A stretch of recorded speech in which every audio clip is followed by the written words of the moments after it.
In the quiet farmlands of Illinois, 1908, the evening mist crept over the fields like a shroud, concealing secrets that would haunt the county for generations. The farm at the heart of this story appeared ordinary, its fences worn and its barns aged, yet it was the site of inexplicable disappearances that left local families in terror. Lovers, young and vibrant, would vanish without a trace, leaving behind only their belongings and the uneasy whispers of neighbors. Among the community, rumors circulated of a shadowy figure who moved silently across the farmland, a presence felt rather than seen. Eyewitness accounts were fragmented and inconsistent, yet a pattern emerged, a strange correlation between moonlit nights and the sudden absence of the town's most beloved couples. The first known disappearance involved a young couple who had been courting for years, their laughter often echoing through the fields. On a cool spring evening, they set out for a stroll near the farm's eastern edge. Hours later, they were nowhere to be found. Only a single shoe, partially buried in the damp soil, remained. Families scoured the area, but the dense fog and unfamiliar layout of the farm made searching nearly impossible. It was as if the lovers had been swallowed by the land itself. The investigation that followed was meticulous yet inconclusive. Local law enforcement found no evidence of struggle, no footprints leading away from the property, and no witnesses who could describe anything beyond fleeting shadows. The lack of answers bred fear, and soon, the farm gained a reputation for harboring an almost supernatural menace. The farm owner, a stern man known for his reclusive nature, became the subject of suspicion. Yet even he seemed as unsettled as the rest of the community, offering sparse explanations and evasive glances.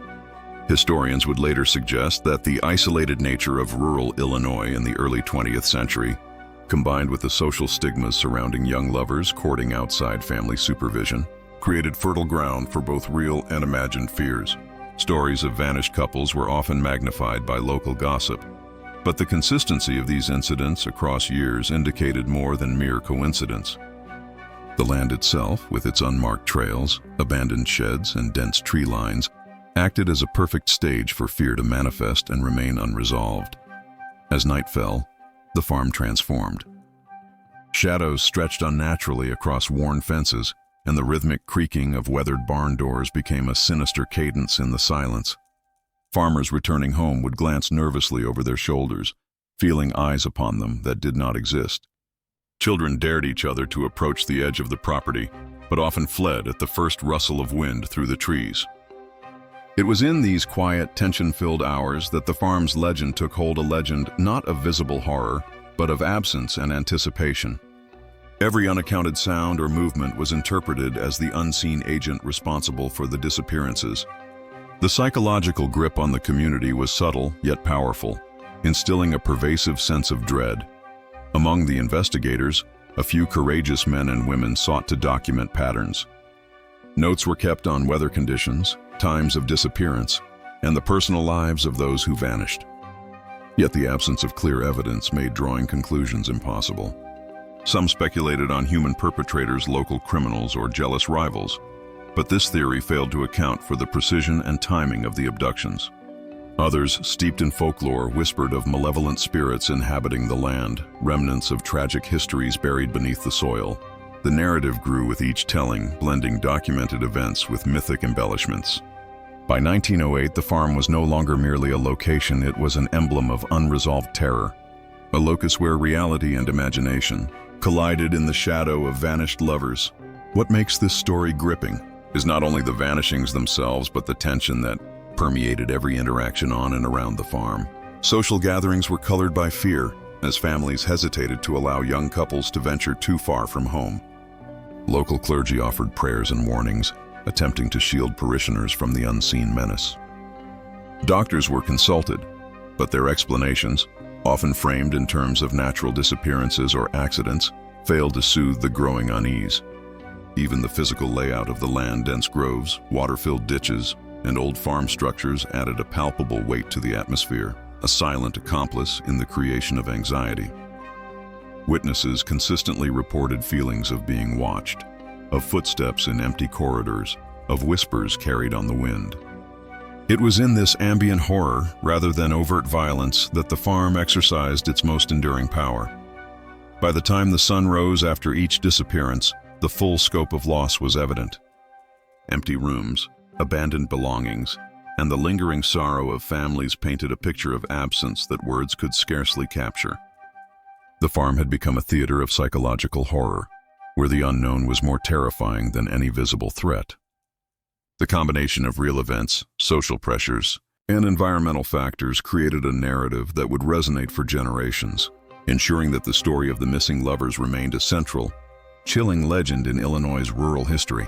Observers, both contemporary and modern, would note the interplay between fear, isolation, and social dynamics, revealing how a relatively small geographic location could harbor an enduring aura of dread. The hook closes on the edge of comprehension, with the sense that anyone stepping onto that farm, past, present, or future, would feel the weight of eyes unseen and the echo of voices long vanished. Here in 1908, Illinois, history, psychology, and folklore converged, leaving a haunting tableau that would demand explanation, yet never provide complete closure. At the turn of the 20th century, rural Illinois was a tapestry of farms, small towns, and winding dirt roads shaped by both the aftermath of the Civil War and the accelerating pace of industrialization in nearby cities. Agricultural life dominated, and families depended on the rhythm of the seasons, the health of their livestock, and the fertility of their soil. Communities were tightly knit, with social cohesion reinforced by church attendance, local markets, and mutual aid. Yet, beneath this veneer of routine and neighborly cooperation, there were subtle tensions, long-standing feuds over land, suspicion of outsiders, and anxieties tied to the uncertain economic prospects of farming life. For young couples, these pressures manifested in strict parental oversight and local scrutiny, especially when courtship occurred outside the expected social norms. Education was limited. Children often assisted with chores from sunrise to sunset, leaving little time for formal learning. Schools were modest structures, but they served as community hubs where families exchanged news and stories, including accounts of the supernatural or unexplained. Folklore mingled with daily life. Tales of spirits in the woods or omens along the riverbanks were treated as both cautionary and entertaining. These narratives contributed to a cultural lens that interpreted unusual disappearances not merely as accidents or crimes, but as events potentially linked to forces beyond human comprehension. In this context, the vanishings on the farm acquired a symbolic weight, reflecting both societal anxieties and local myth-making. Illinois had been a crossroads for migration. Many settlers arrived from the eastern states, bringing with them religious beliefs, family customs, and historical memories that shaped how communities perceived threats and morality. The farm in question was part of this mosaic, owned by a family whose ancestors had tilled the land for decades, weathering economic hardship, disease, and the occasional conflict. Their isolation, while typical for the era, amplified the impact of disappearances. In a society where neighbors relied on proximity for mutual protection, the inability to prevent or explain such events undermined a sense of safety. Mail routes and telegraphs connected towns, but the spread of information was slow, leaving space for rumor and speculation to grow unchecked. Scientific understanding in 1908 was emerging but limited, particularly in rural areas. Medical knowledge could explain some accidental deaths and illnesses, but psychological phenomena such as mass hysteria, trauma-induced behaviors, or sleepwalking were poorly understood. The combination of unexplained vanishings and the eerie rural environment contributed to a climate in which mystery was as plausible as crime. Farmers and townsfolk observed patterns that seemed supernatural: strange lights, sudden silences, or inexplicable footprints, but lacked the framework to analyze them rigorously.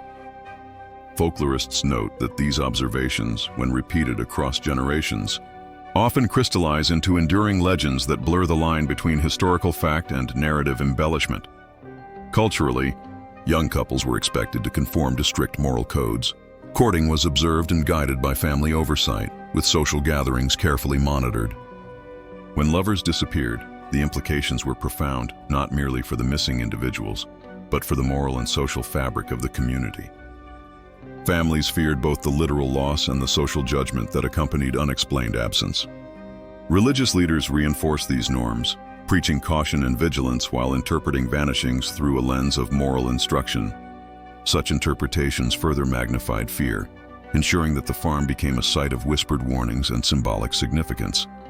Economically, the period was marked by both opportunity and precarity. While some farmers prospered from abundant crops, others struggled under fluctuating market prices and unpredictable weather. Labor shortages often required children and neighbors to assist during planting and harvest, reinforcing interdependence. Yet, these communal interactions also heightened awareness of anomalies. Any missing person or disrupted routine was immediately noticed.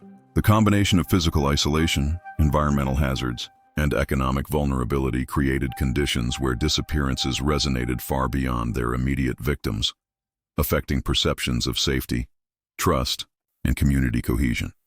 The interplay between social expectation, environmental isolation, and emerging scientific understanding framed the context in which the disappearances unfolded.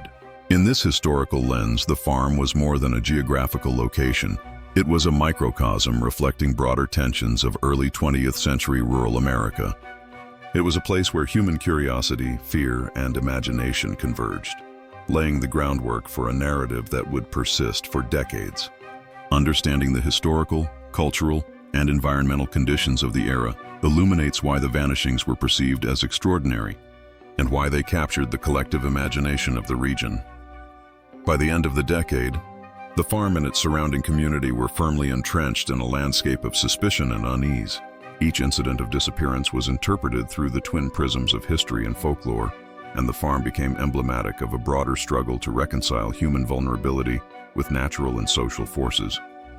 Generations would recount these events, each retelling reinforcing the dark aura of the farm and preserving the psychological imprint of fear that had first taken root in 1908.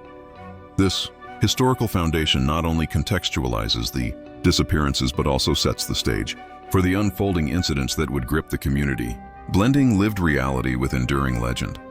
The first recorded incident of disappearance unfolded quietly but with an air of foreboding.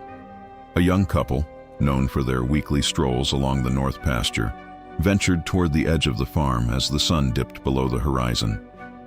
Witnesses last saw them laughing near the old oak, a tree marked by twisted limbs and shadowed recesses. When night fully descended, they failed to return. The next morning, a torn sleeve was discovered snagged on a branch, fluttering like a silent scream. Neighbors, drawn by the commotion, combed the nearby woods and creek beds, calling out their names, but the couple had vanished as if swallowed by the land itself. The air carried an almost imperceptible chill, a harbinger that would recur with every subsequent disappearance. Weeks later, another pair of lovers vanished under eerily similar circumstances. This time they were observed entering a barn long abandoned, its structure sagging with rot and age. Reports from nearby farmers described a faint glimmer of light moving within, though the building contained no electricity. When authorities arrived the following morning, they found only footprints circling the barn, yet no sign of struggle or violence. A broken fence post and trampled hay suggested hurried passage, but no direction or clue pointed beyond the farm's boundaries. Panic began to spread through the local community. The pattern was undeniable, and the farm had earned its ominous reputation. The most terrifying incidents involved abrupt, inexplicable events, objects falling or moving without cause, animals behaving strangely, and sudden silences descending across the fields. One evening, a young woman walking alone was startled by the sound of a scythe clattering to the ground from a nearby shed, though no one was present. She ran, reporting the incident to her family, only to hear that the wind was calm and the barn doors were locked. Moments later, her boyfriend disappeared entirely. Such events blurred the line between natural occurrences and sinister interference, leaving families questioning their own perceptions and sanity. Repeatedly, couples were last seen near water sources, ponds, creeks, and drainage ditches that dotted the farm. Some speculated that the topography itself played a role, with hidden depressions, sudden drop-offs, or shallow wells concealing evidence. Others feared an unseen assailant, a figure moving silently under the cover of night, preying upon the trusting young. Reports included subtle traces, footprints that abruptly stopped, torn clothing caught on branches, or small personal items left abandoned. Each discovery magnified the tension, reinforcing a narrative that the farm itself was complicit in the disappearances. By mid-year, the incidents intensified in both frequency and severity. A laborer returning from the fields described hearing muffled cries emanating from the eastern pasture, where the soil had recently been turned for planting. He rushed to investigate, only to find that the ground appeared undisturbed, and the sounds vanished as if they had never existed.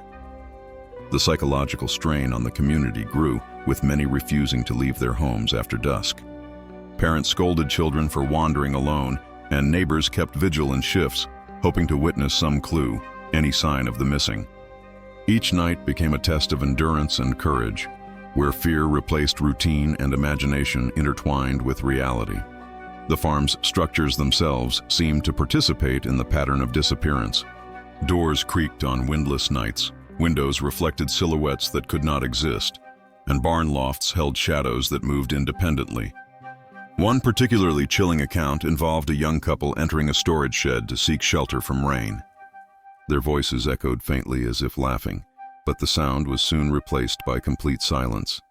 Search parties found the shed empty, the mud outside undisturbed, and the rain leaving no footprints leading away. The sensation of unseen presence of observation, stalking, or abduction became a constant companion to anyone who stepped foot on the property. Local law enforcement attempted methodical investigations, noting environmental conditions, witness testimonies, and patterns in timing. They recorded that most vanishings occurred during nights with high humidity or dense fog, suggesting that visibility played a crucial role. Yet natural explanations faltered when disappearances coincided with clear nights and calm weather. Psychological theories of mass fear, misperception, and suggestibility were proposed but failed to account for tangible evidence, such as torn clothing or personal belongings left behind. The interplay of physical, social, and psychological elements created an intricate tableau in which neither crime nor nature alone could fully explain the ongoing mystery. The community's response was a combination of vigilance, superstition, and ritual. Farmers would leave offerings near the old oak, believing it to be a focal point of the disturbances. Parents forbade courtship walks, and some young couples chose to meet secretly in nearby towns beyond the farm's boundary. Letters of concern were sent to county officials, and church sermons addressed the moral and spiritual implications, framing the disappearances as both a test and a warning. Despite these measures, the incidents persisted, each new case deepening the aura of fear and uncertainty.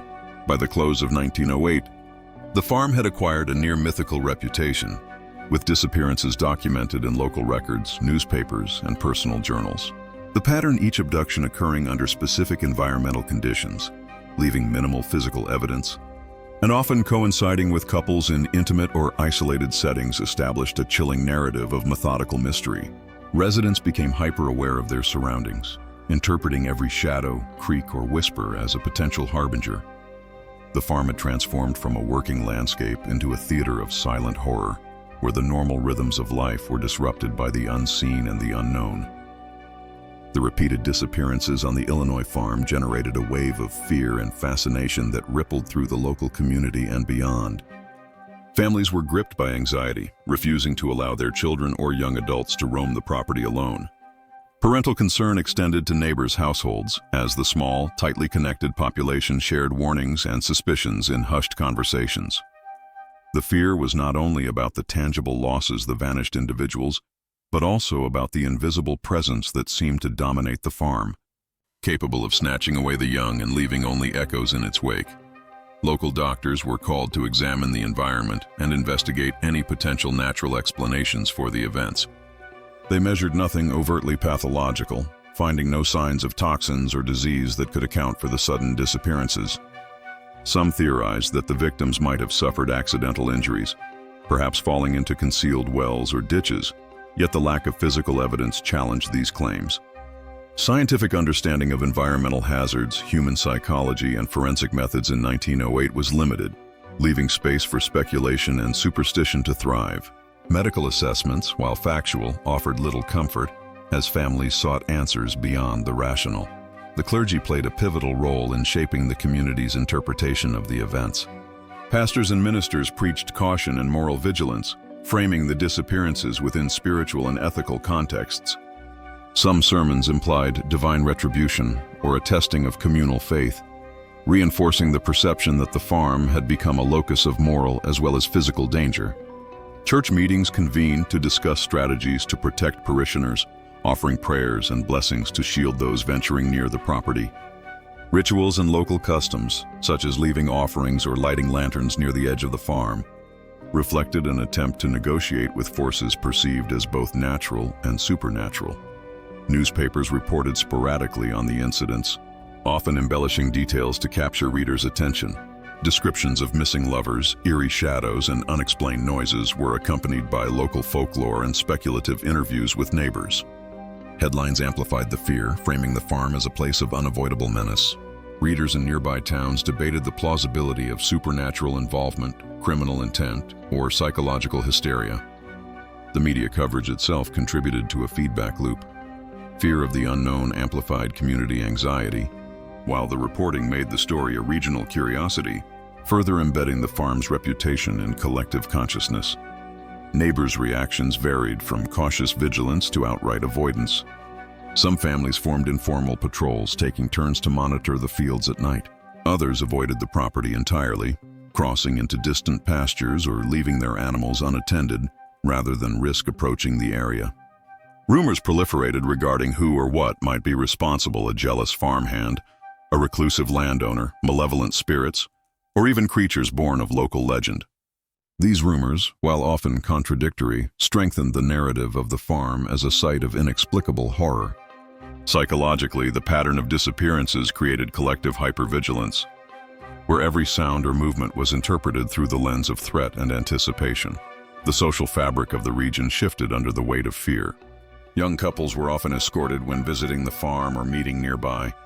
Community events were subtly altered. Dances and gatherings were scheduled during daylight hours to minimize exposure.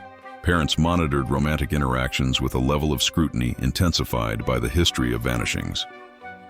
These adaptations reflected both practical and psychological responses to ongoing uncertainty, illustrating how a single site could influence behavior and culture across an entire community. Scientific and folkloric interpretations coexisted uneasily. Some community members insisted on a rational explanation: a hidden predator, concealed environmental hazard, or misadventure. Others adhered to local myths, citing spirits or the lingering influence of previous tragedies on the land. Psychologists today might recognize aspects of mass anxiety, suggestion, and confirmation bias in these reactions, yet contemporary observers had no such framework. The combination of fear, superstition, and limited knowledge created a unique social climate, one in which stories of disappearance were continually reinforced and amplified. Letters and diaries from the period provide glimpses into personal experiences of fear and mourning. Families expressed frustration at the inability to prevent or explain the incidents. Emotional strain, sleepless nights, and heightened alertness became routine. The ambiguity surrounding the disappearances also strained relationships. Trust between neighbors and within families was tested by suspicion, rumor, and the constant threat of loss. Community cohesion, paradoxically, both suffered and strengthened. The shared experience of fear brought people together in vigilance. Yet the invisible menace eroded certainty and peace. By the close of 1908, the farm's reputation had transformed from a working landscape into a symbol of fear and psychological intrigue. Investigation, social monitoring, religious guidance, and folklore all contributed to a rich tapestry of communal response, demonstrating the interplay between real events, human perception, and cultural interpretation. Each disappearance reinforced the narrative, leaving the community enmeshed in a cycle of caution, speculation, and reflection. In this environment, the farm itself became a character in the story. Its fields, barns, and hidden corners imbued with agency as much as the humans who walked its grounds. Ultimately, the societal response highlighted the human tendency to seek patterns and meaning in events that defy explanation. The farm was a mirror, reflecting both external dangers and internal anxieties. Through the interplay of observation, rumor, and interpretation, the community created a living record of fear, a psychological landscape as chilling as any physical hazard. The reaction to the disappearances demonstrates how culture, belief, and social structure converge to shape understanding, making the farm not merely a site of tragedy, but a symbol of enduring human uncertainty and terror. The crescendo of terror on the farm reached its zenith one October night, when a young couple, whispered to be deeply in love, chose to defy local warnings and traverse the fields after sunset. The fog had rolled in thicker than any resident could recall, curling along the low hills and wrapping the barn and pastures in a dense, almost tangible veil. Lanterns flickered nervously in windows, casting elongated shadows that danced across the uneven ground. Every sound, the whisper of wind through cornstalks, the distant hoot of an owl became amplified, transforming ordinary night noises into ominous signals of unseen presence. As the couple moved closer to the edge of the eastern field, reports suggest that a low hum, subtle and almost musical, emerged from the direction of the abandoned silo. They paused, exchanging wary glances.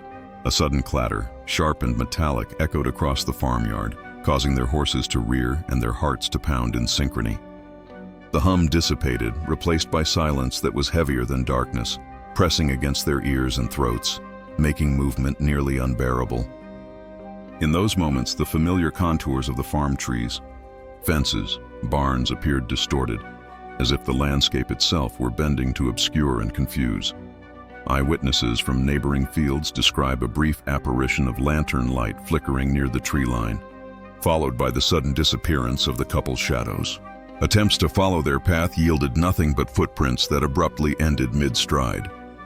Livestock stirred as though sensing an unseen force, animals pressing against fences in agitation, yet no predator or intruder was ever identified. The tension escalated further when the air thickened with an inexplicable chill, frost forming on blades of grass despite the mild autumn evening.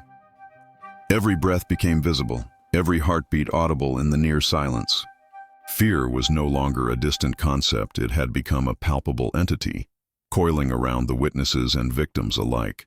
The drama intensified with strange auditory phenomena. Muffled footsteps, out of sync with any person present, traced the edges of the property. Doors slammed without cause, and the barn's timbers groaned in tones that resembled whispered voices. Reports suggest glimpses of figures, perhaps human, perhaps spectral, moving with unnatural swiftness and disappearing before anyone could identify them. The couple's cries, faint at first, seemed to emanate from multiple locations at once, creating a disorienting auditory illusion. Panic gripped the onlookers who, despite their proximity, found themselves paralyzed by the surreal blend of fear, fog, and distorted perception. In the midst of the night, the culmination occurred near the old oak, where previous disappearances had been noted. Lanterns were dropped, horse hooves sank into softened soil, and an eerie wind swirled without direction. Observers recount seeing shadows detach from trees and buildings, moving with deliberate purpose. A scream, abrupt and final, echoed across the farm, leaving the night trembling with its resonance. When silence returned, the couple had vanished completely, leaving behind only scattered clothing, a trampled path, and the sense that something entirely otherworldly had claimed them. This climactic series of events left the community in a state of shock. Families reinforced doors, neighbors remained awake in shifts, and the local clergy intensified prayers, sermons, and communal rituals. Psychologically, the intensity of the night transformed fear into an all-consuming presence. Witnesses reported sleepless nights, tremors, and heightened anxiety, signs that the climax of terror extended beyond the immediate victims. The farm itself had become a locus of psychological strain as well as physical danger, its haunted reputation solidified by the night's inexplicable phenomena. Analysts of the period, both scientific and folkloric, speculated on possible explanations. Could the disappearances be orchestrated by a cunning human agent, exploiting environmental conditions and local superstitions? Might natural formations combined with fog and shadows have created illusions so convincing that even rational observers were deceived? Or did the events reflect a broader psychological contagion, where fear and expectation reshaped perception to produce seemingly supernatural outcomes? No single theory satisfied all questions, allowing the night's terror to occupy a liminal space between documented fact and legend. By dawn, the aftermath was chillingly tangible. The fields were empty of the vanished. The barns and sheds appeared undisturbed by human hands, and animals had returned to a wary calm. Yet the psychological imprint remained. Neighbors whispered in tones of awe and dread, parents forbade evening excursions, and the farm's reputation as a site of inexorable danger solidified. The climax of the events transformed not only the lives of those directly affected but also the collective consciousness of the surrounding community, embedding a narrative of suspense, fear, and enduring mystery that would define the region for decades to come. This night marked a pivotal turning point. The farm had proven itself a place where ordinary patterns of life were suspended, where the interplay of fear, environment, and human psychology created moments that defied rational explanation. The intensity of the events, observed and recounted in fragments across the community, became the defining moment of the farm's dark history, ensuring that subsequent stories, disappearances, and legends would always be measured against the horror and enigma of that October night. In the months and years following the final documented disappearances, the Illinois farm became both a physical and psychological landmark of unresolved terror. Families who had once walked freely across its pastures approached now with caution, whispering about shadows that lingered longer than light, and winds that carried murmurs of vanished voices. The land itself seemed to remember, its soil and structures retaining traces of the unknown events, leaving a lingering impression that each passerby could sense, though none could fully interpret. The effect on the community was profound. Young couples remained wary of solitary excursions. Parents reinforced cautionary practices for their children. Neighbors maintained informal watches, scanning the horizon for movements that might portend another vanishing. The stories, passed from generation to generation, evolved from immediate accounts into legends, tales recounted around hearths and in quiet corners, carrying both warning and fascination. The farm became a touchstone for discussions of fear, mortality, and the inexplicable, its name synonymous with silent disappearance. Scholars and folklorists who later examined the case noted the intricate web of social, environmental, and psychological factors that shape both events and perceptions. The topography, with hidden ditches and water hazards, may have contributed to accidents, while fog and moonlight distorted visual cues, fostering illusions of movement or presence. Psychologists suggest that the community's heightened anxiety and the narrative of previous disappearances created conditions for confirmation bias, amplifying ordinary occurrences into perceived horrors. Yet even these explanations fail to account for the most chilling aspects: the precise and repeated nature of the vanishings, the absence of physical evidence, and the lingering sense of observation reported by witnesses. Speculation remains regarding the ultimate fate of those who disappeared. Some theorize that they succumbed to natural dangers, sinking into marshes, falling into wells, or wandering into the wilderness. Others maintain that the farm held a more sinister force, whether human or supernatural, that selectively claimed its victims. Oral histories mention fleeting glimpses of figures on moonlit nights, or whispers carried on the wind, hinting that the presence responsible may have persisted beyond the original incidents. These narratives, whether factual, exaggerated, or imagined, preserve the haunting quality of the events. The farm's legacy endured in psychological, cultural, and historical terms. It became a case study of collective fear, illustrating how uncertainty and repeated anomalous events can influence behavior, belief, and social structure. Residents adapted their routines, employed rituals, and engaged in community vigilance, creating a social ecosystem shaped by both reality and interpretation. Even as the land returned to more conventional agricultural use, the stories maintained their grip, affecting how outsiders and locals alike perceived and interacted with the environment. Ultimately, the tale of the missing lovers, the vanishing footsteps, and the silent fields exemplifies the tension between observable reality and the human need for narrative coherence. The Illinois farm remains emblematic of the unknown, a site where ordinary life intersected with extraordinary disappearance, leaving a record that invites reflection, investigation, and speculation. Whether through the lens of historical analysis, psychological inquiry, or folkloric interpretation, the story challenges the boundaries of explanation, creating a lasting impression of fear interwoven with curiosity. The final reflection is one of lingering ambiguity. The land retains its quiet menace, a reminder that not all mysteries yield answers, and that some spaces like the Illinois farm operate beyond conventional understanding. The vanished remain in memory, the echoes of their presence imprinted upon soil, stories, and collective consciousness. Each retelling preserves the tension between human curiosity and the limitations of knowledge, leaving observers with a sense of awe, dread, and profound contemplation about what might truly lie hidden in the silent, shadowed corners of our world.